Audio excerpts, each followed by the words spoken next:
Welcome back to the Sandton Convention Centre, where proudly South African is hosting day 2 of the Buy Local Summit. We have the CEO here to tell us what will be happening this last day and how has this summit been a success in the previous years. Sir, welcome to Morning Live and just take us through. Okay, thank you. Thank you for having me. So what is happening today is a build-up to what started yesterday, where we focused on SMMEs and we focused on how to provide support to SMMEs, and I think hence the partnership with Coca-Cola, because they have a program that supports SMMEs and the value chain is made up of that, and CD will talk to us about that. So today the focus is on localization, which is something that Coca-Cola and some of our partners also focus on. It's about making sure that those who are responsible for buying choose to buy local, whether in their production processes or as part of their local procurement with their consumables and everything else that they need to procure on a day-to-day basis. And that is the focus for today. Are you winning with government? Look, government has legislation where they've designated 23 items for local procurement. What Proudly South African is doing is to make sure that there's enforcement of those regulations. Compliance levels have to be driven up. I think government is the first one to admit that despite designating 23 items, and those are items where government knows they're spending a lot of money. So the idea is good, but implementation is currently a big problem. But there is a role that Proudly South African plays where we monitor the tenders that come out. We have a system that does that. We have a roadshow where we go around the country and we educate public sector procurement officials on those regulations just to drive up compliance. So there is work being done both in the public sector and the private sector to support localization. Okay, is this filtering through to me on the ground, local people on the ground? Are they getting the message that you have to support what is here? Because I understand Proudly South African is driving this to create and to help increase employment in the country. Look, there is, if you are big on social media like I am, you will see that the middle class especially, on a day-to-day basis, we get examples of products. We are sent details of people who are making their own products. What was missing, and which Proudly South African is doing, is to house these products and these entrepreneurs somewhere where people can access them easily. And Proudly South African has a database, has an online store where now these products can be easily accessed. And this is one of those examples. Through this expo, you can walk in and find products. You can walk in and find the entrepreneurs. 80% of the exhibitors in this expo are SMMEs. Thank you. Well, let's move on to Coca-Cola. Just tell us what is happening here with Coca-Cola. What is your role and who have you helped? Good morning.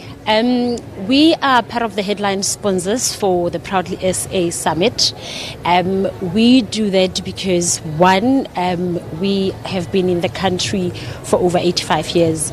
We know, and it's one of our key objectives, that local sourcing is imperative.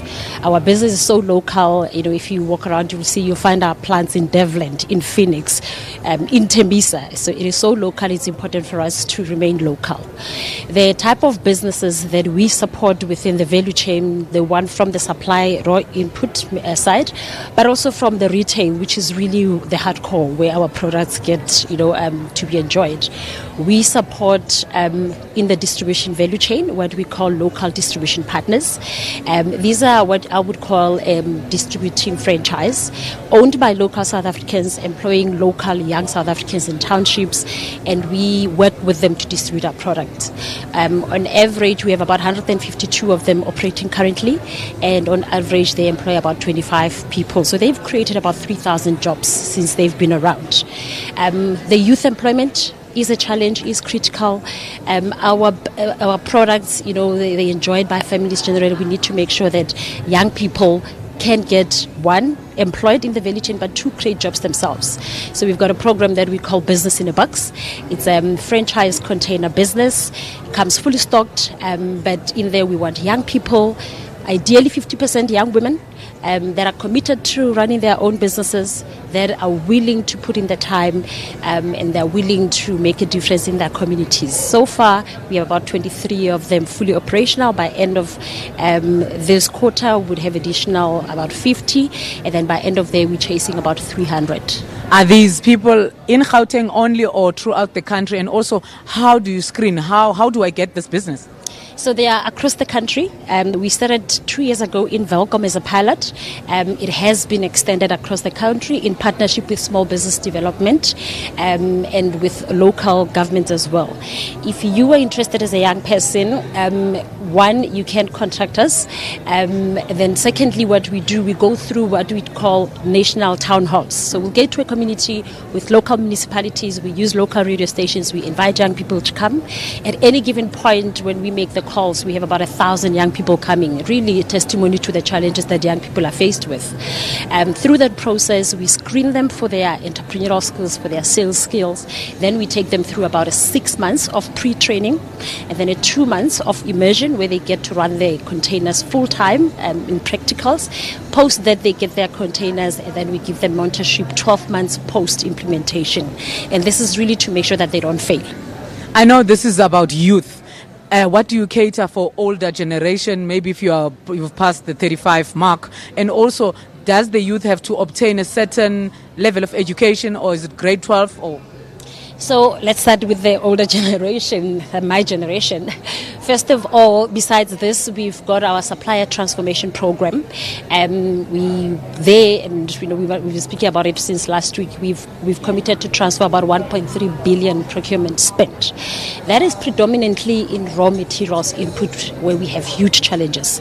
So for older generations that have got experience, they really need to look for opportunities in that space. We're talking really big projects in partnership with the IDC and the Black Industrialist Program.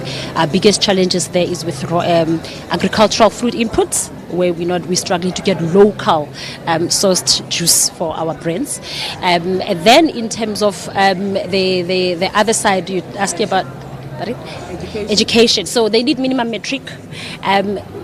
We've been challenged on this before, but we think that running a business can be very complex, especially in retail. And we push for at least 28, and you need to have worked before. When we first started, we started with very young people. I think they realized how difficult it is when they were challenged. So we've really extended this to youngish people that are really experienced, that have done this on their own before, but what they need is a big corporate like us to give them that step up, and they can grow from being a hawker selling in like cooler belts into real running of a retail business. Where we see this ending for us, we'd like them to have multiple businesses. We'd like them to move from a container really as a step up to become maybe one of our distributors, or have 5 or 6 other businesses in their local communities. Thank you so much. Well, there you have it. That was Coca-Cola. Also helping young and old there. They're saying that they are challenged where making juice is concerned. So if you're sitting at home and you know how to make juice and you're thinking business-wise, you can contact Coca-Cola. But indeed, the message that is being portrayed here is proudly South African. You must buy local products produced here, manufactured here, and sold here. So the next time you, a viewer sitting at home, thinking of buying a t-shirt, check that label, check if it's saying proudly South African. Who knows? You could be increasing employment in this country. With that, it's back to you in studio.